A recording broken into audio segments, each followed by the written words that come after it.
Hey WBE fans, this is your Analyst Choice CJ here, bringing to you guys something very special. I'm here with my buddy DeathlyIAm for another coach interview. What's up, Deathly? Yo, what up? How's it going, man? Thanks for doing this. Looking forward to bringing the most mediocre coach commentary possible.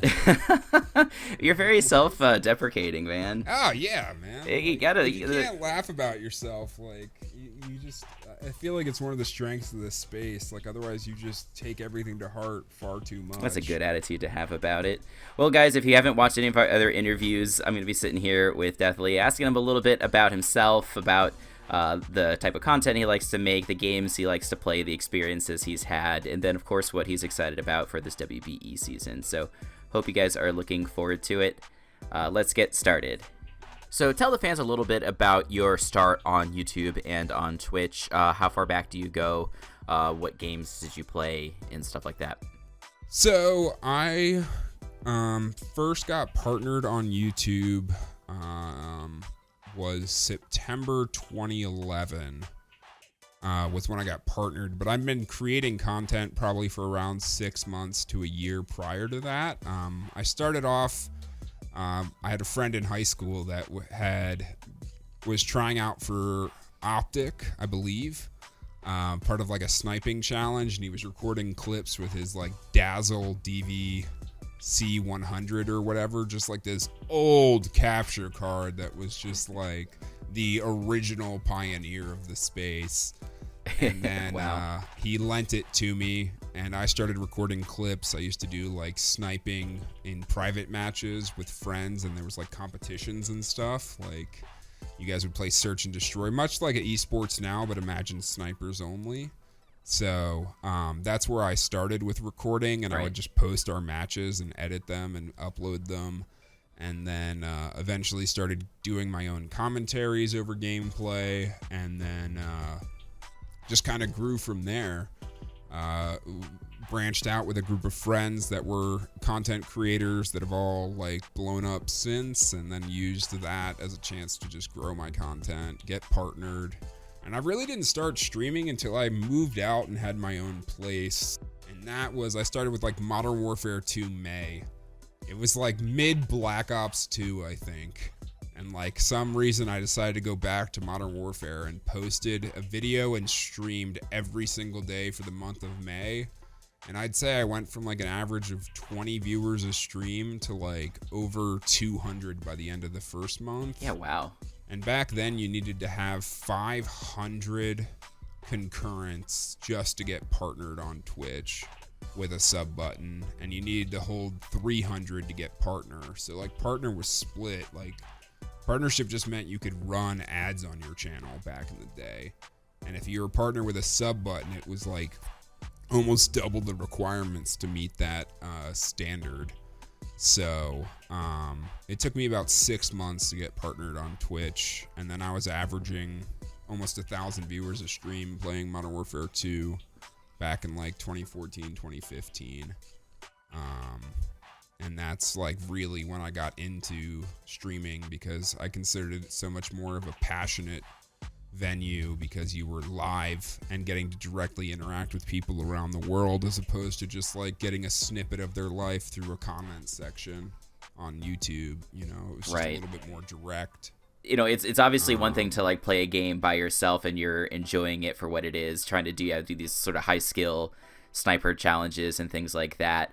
But how does the having all of the viewers and the interaction change or improve like your game experience as a whole?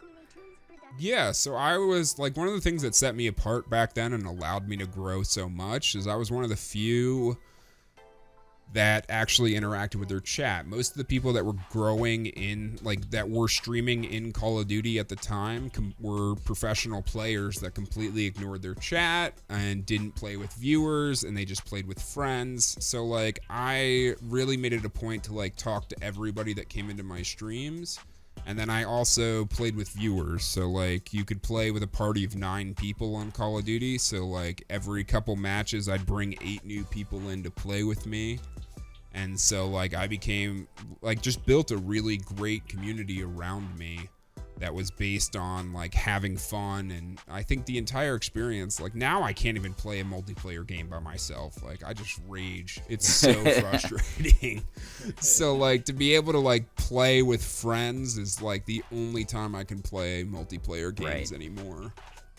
Because like that social interaction and that ability to just like relax and do it for fun is a way to socialize, as opposed to like trying your nuts off to like get a good score or win. Like it's the same reason like Fortnite was so attractive to me. Like I can't play Fortnite solo to save my life, but you give me like one other person to bounce off of and I'll play for 6 hours. Like yeah, it's way more fun to have multiple people playing with that. Because it's like you can kind of do more fun stuff like the trick shots on the hoverboard, or rocket ride, chase halfway across the map to finish off a kill and just like be screaming and laughing the whole time. Like it's a very good shared experience sort of game. Exactly, and that was something I think that Fortnite kind of helped bring back to and introduce to a new generation of people that might have missed out on the heydays of like Xbox Live, that people tend to think back to when it comes to like the peak multiplayer experience.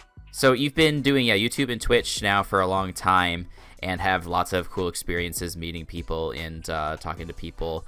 What's a cool story that you have, like just from being so involved in the gaming industry? Do you have any cool stories or had any like really extra special experiences? Yeah, I'd say some of the coolest things that I've done for like gaming startups and stuff have been, I ran a live stream of Call of Duty Black Ops Zombies from the Memphis Grizzly locker room and played with Mike Conley and Courtney Lee.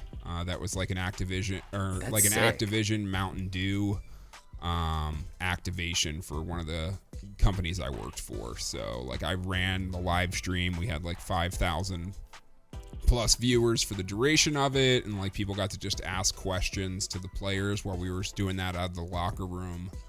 And, so you were like literally on really stream cool with those guys. Yeah, and running the stream in the background to like help set up all the graphics and run the broadcast and make sure everything's running smoothly, and like just ran the entire show from a production standpoint. So, and then got to bring in some friends of mine that I've worked with in the space to kind of do like, all right, we're going to have the professional athlete and then we're going to have the gaming talent to like kind of, even out how poorly these guys play video games sometimes. Yeah, exactly. Like, you've got some people like Gordon Hayward is like very serious at certain games like StarCraft. He's like really into that, and you see a lot of the sports, the professional athletes are getting more serious about playing games. Like was it Juju from the Steelers is like streaming Fortnite sometimes and stuff like that. Yep. Yeah, and then like, even to put it in WBE's perspective, like Dan's good friends with Phil Hughes, who pitched for the Yankees. Oh right, yeah, dude, I love watching his Twitter. We played Fortnite together like all the time, and like he killed Ninja. And, so, I think it's more so not that people are like these. I'd say it's like dual purpose. Like some of these people are getting involved with gaming because they see the money in the space, and that's why they started streaming or whatever. And then you have others that are like, it's no longer taboo to be like, oh my god, I love video games. Like, wait a minute, you're a multi-million-dollar athlete or actor or whatever, and like you also like you have the time to play video games and genuinely enjoy it. Yeah. And it's like, so it's just cool. Like even Phil was like playing Pokemon on his honeymoon. Like, like he had just gotten married and he's like trying to hatch a shiny Rowlet. Like this dude is like die hard for video games. Like there's no money involved there for him. It's just a pure passion project, and I love seeing that side of people. And that's why I love this space, man. Like I'm so blessed to be able to have created content for almost a decade and leveraged all of that experience into working in the industry as well, because like gaming's the ultimate equalizer to me. No matter what walk of life you come from, people game in some way, shape, or form, no matter what. Everybody does, whether it's a mobile game while you're taking a dump, or if it's like you've got a $5,000 PC at your setup. Like, you know, those same people play video games and are passionate about it. So like, you can at any point in time put everybody on the same level and have these types of conversations about, like, you bring up GoldenEye and someone's like, oh dude, the golden gun was so busted, like, you know, and immediately you have this connection with somebody that you never would have been able to have a conversation with otherwise. Right. And so I guess it's a nice sort of segue to sort of look at kind of the social aspects of Pokemon and how you've added that to your content, and you do a lot of streaming and shiny hunting and things like that. But there's a cool social aspect to the draft league battling as well, and I wonder if that's sort of what drew you to like being in WBE and you know, in other leagues like APA as well. Yeah, so I got started with Pokemon. I had stepped away from content creation to work for a small company down in Florida, and then the company got bought out. I lost my job. I threw everything I had in storage, and I decided to just kind of travel for a bit. So I spent 4 months in Japan. And then when I came back, I was talking to Dan, like, dude, I just need some, you know, sort of direction. And he like offered up the marathon, and told me to like come back and see and start streaming Pokemon, and if it was something I enjoyed, because I've played Pokemon my entire life. Like, I remember I got Pokemon Blue, my brother got Pokemon Red, and like, I've been playing every gen of Pokemon except for I skipped Gen 5. That was like peak Modern Warfare 2, like, and from what I've been told, I didn't miss much. So I've really just kind of stayed tuned into Pokemon, but had never created content around it. So Dan was like, hey man, come home, you know, play some games, stream it, see if it's something you like. And if it is, like, there's a spot at the marathon for you. And I loved it. I streamed Pokemon. Dan started helping me out, sending some raids my way. Helped me get introduced to a lot of the people in the Pokemon community. And that just kind of helped set me up for really getting into and diving into this community. And, well, you said it's small, but there are a lot of passionate individuals in it. So my biggest like love of Pokemon comes from the social aspects of it, where I get to just literally like, it's the first time that I've ever created content where like the content is secondary to the individual. Like, if I was not playing well, like, I'd lose viewers. Right. Like, if I wasn't having a good day, I'd have 20% of my normal audience. Like in Modern Warfare, you're talking about. Yeah, Call of Duty, any sort of like game-based shooter, like, where you need to be doing, like, if the better you're doing, the more people you have in your stream, or the more people are like, wow, this guy's nasty. So like, it was such a weird change for me to be like, oh, I get to sit here for like 7 hours soft resetting and just talk to people all day. Like, this sounds awesome.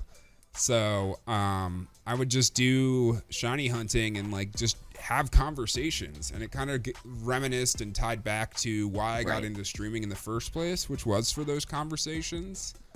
And so, but then you take out the added stress of like performing well, and it just really heightened everything I loved about streaming and creating content, thanks to Pokemon. Because I just got to sit there and talk, and I could really, really get to know the people that support me and the people that watched, and just like have genuinely met a lot of great people through my stream, because I've taken the time to just, and I'm able to just sit there and talk. Right. And like, if we get a shiny, cool. If not, you know, like, people are fine with just having someone to talk to. So I think the next logical step was to give Draft League a chance. Trying to bring back some of the competitive nature that I used to have. Obviously, there's a massive learning curve.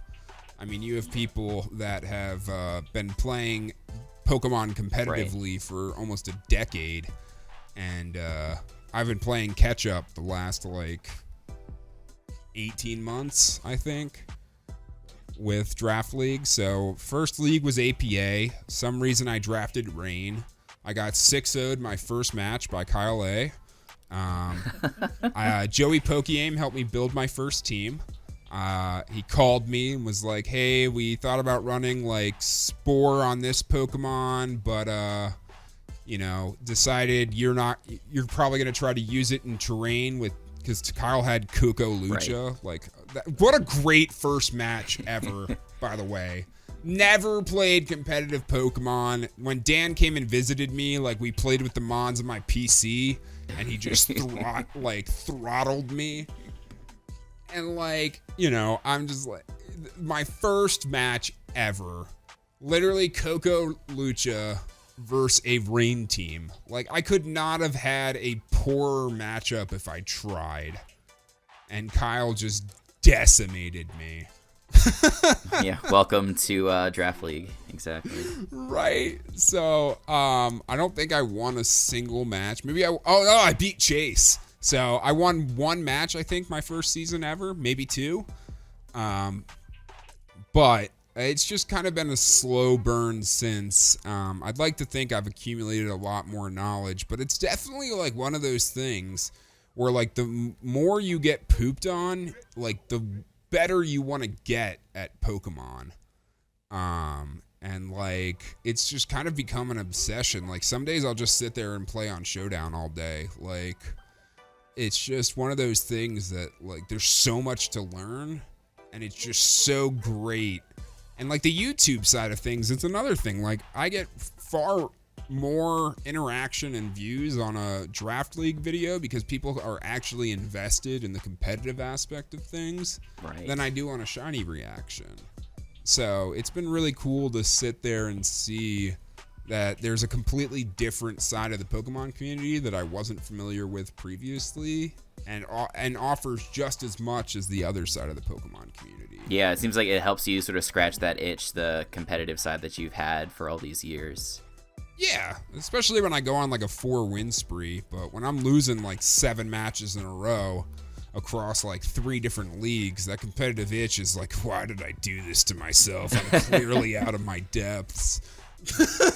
Yeah, there's high points and low points. You have good confidence some weeks and then no confidence other weeks. Yeah, and then power rankings thrown into the mix on those low weeks. Like it's just demoralizing.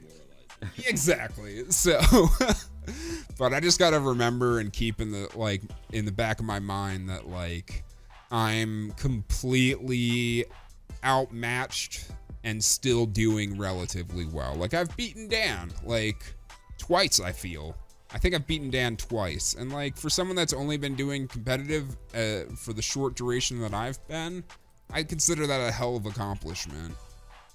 I haven't made playoffs yet. Fingers crossed. Maybe WBE will be the first league that I do. But I don't know. I don't get skunked nearly as much. I win some matches. Sometimes there was 1 week I was number 1 in I think it was APA before everything just kind of crashed down around me. But I was like on a 4-0 win spree, and I was number 1. Yeah, well, sometimes you just gotta take do it in baby steps. As long as you're continually getting better, you'll eventually get there. But maybe this is the point where you've arrived. And like not everybody's meant to be the envies of the Draft League world. Like like some people are just gonna be mid-range battlers. Like they have fun with it, and that's all that matters. And that's kind of the viewpoint I try to keep in mind. Is like, hey, this is a lot of fun. And like try not to be like a salty loser about it, but like I missed a head smash versus Duncan that would have killed this Blacephalon that went on to kill like 3 of my Pokemon. That's the worst.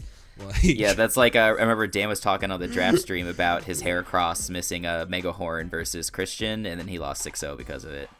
Yeah, it's stuff like that happens all the time. Yeah, it's just it's the game we play, and I really hope Sword and Shield like brings something else to the table, and I personally, like, I'm a huge fan of, like, the leagues, when things change the standard formula, like you do a low tier league or whatever knocks people off their typical comfort zone, like 28 teams, never been done. Like, there's a lot of unique teams put together and a lot of mons you typically wouldn't see on the board. So, I think that's kind of put some people out of their element, and especially if the entire Pokedex doesn't come with us to Sword and Shield, and then you toss in an entire new generation on top of that, I think there's going to be a lot to offer in terms of balancing the scales for a noob like me. Yeah, I'm hoping that they can, like you said, really change up the formula. Maybe they'll add a bunch of new mons with unique typings to sort of compensate for everything that they're leaving out. Yeah, I mean, there's tons of dual typings that we haven't seen yet that I think would be really awesome to add to the mix, and that I hope we get a chance to see with the next generation of Pokemon, especially if there are like over 100, like we've heard. Yeah, exactly. So it's good to sort of get your perspective on Draft League and, streaming Pokemon and things like that. With all that in mind, and in terms of how you've been improving and learning, do you have any goals that you've set for yourself this season? Like, it sounds like, maybe, have some good matches and have a good time is definitely one of them, but I wondered if you had any other thing that you were trying to accomplish this season. I'd like to make playoffs. I really think that'd be a great last way to put the final check mark on the awesome chapter of Draft League. Is just finishing out my time on the DS with a playoffs run, especially with the belt up for grabs. Yeah, that thing is awesome. So there's a little bit more on the table than there was previously. But I'd say, playoffs is probably my biggest goal. If not, I'd like to go the entire season with, typically my bottom goal is to just not get 6-0'd all season long.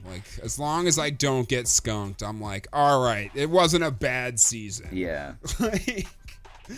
More wins than losses is the next goal up from that. And then making playoffs. So I kind of have a little checklist, and if I don't hit the top one, I've at least hopefully have hit some of the goals below that.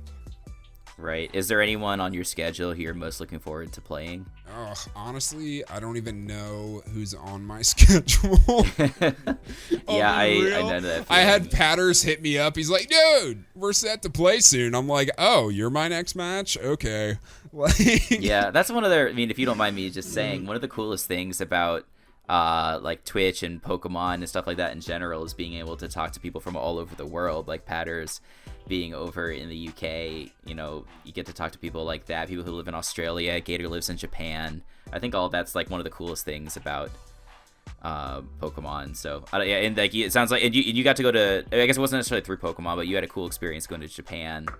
Maybe you did went to the Pokemon Center or did some other cool stuff like that while you were there. Oh, 100%, man. I was down in Yokohama for the Pikachu Festival. There's millions of people there dressed up, just wandering around. I saw more adults than kids. People were like, nah, dude, I'm leaving my kids at home. I'm going to play some Pogo. So when you're in Japan, actually, if you don't mind me asking, so I have a bunch of coworkers who have been traveling to and from Japan. Just hearing about some of the funny cultural things that are there is really interesting. So they have these different cafes that are themed. Yeah. Have you been to any of those? I did. So cat cafes are definitely a thing. You go in, you pay $10. You get as much tea as you want to drink or coffee, and then you spend an hour petting cats while you drink your tea. I went to a hedgehog cafe. So you got to hang out with a hedgehog for an hour and pet them and play around and then drink some tea as well. And yeah, there's just multiple different themed. There's obviously the more interesting themed cafes where Maid Cafe or something like that. Yeah, exactly. The anime character cafes. Yeah, someone I knew went to a Final Fantasy cafe. So yeah, I don't know. It seems like something you got to experience for yourself to really understand. Oh, absolutely. The crazy as to like the cultural things to like that always blew my mind is like there's no garbage like anywhere. Like it's an impossibly clean city. You don't talk on public transit. People will nap anywhere. Like my first day there, I popped into a Starbucks. There was a dude just passed out on the table out front. And that's like perfectly normal. People will never wake him up because the mentality is, wow, he must be a very hard worker if he's sleeping in the middle of the day. Well, definitely really appreciate all your time. If you want, this is a good opportunity for the people who are watching to find out where to find you online. So if you got some plugs, this is a good time. Yeah. Twitch.tv/Deathly. You can also find me on Twitter at twitter.com/DeathlyIAm. And you can catch all the exciting garbage content on youtube.com/DeathlyIAm as well. Oh, you got to be nicer to yourself, man. It's no garbage content. No, man. If anything, the credit for any win that I have goes to my front office. Like, I have a great group of people that are extremely patient with, You're like, wait, Tyler, you left a sell a steal in versus, a Blacephalon. I'm like, bro, it was fine. Like, don't even worry. They're like, no wonder Duncan 4-0'd you. Like, I'm like, man, guys, I've never used this mod before. It's always gone before it lands on me. So just be patient. We got like another 12 weeks left. So anybody that can like tolerate like how salty I get, where I'm like, all right, we lost. Like next match. I'm like, no, Tyler, we're gonna talk about your crummy match and how we can improve it for next time. Nice. So, well, yeah, it's great. Like you said, there's people all around the world sharing a common passion, and it's what makes Pokemon such a unique content, or like unique game to create content around. For sure. All right. Well, yeah, thank you once again for all your time and all of your insights and perspectives. Guys, this has been DeathlyIAm. Make sure you go check him out. And his Tennessee Trubbish are going to be trying to make a big impact in the WBE this season. So make sure you tune back to WBE channel for all the other analyst videos, other interviews with all the other coaches, and make sure you check out Deathly's battles and all the other coaches' battles this season. So thank you all for watching. We'll see you the next time.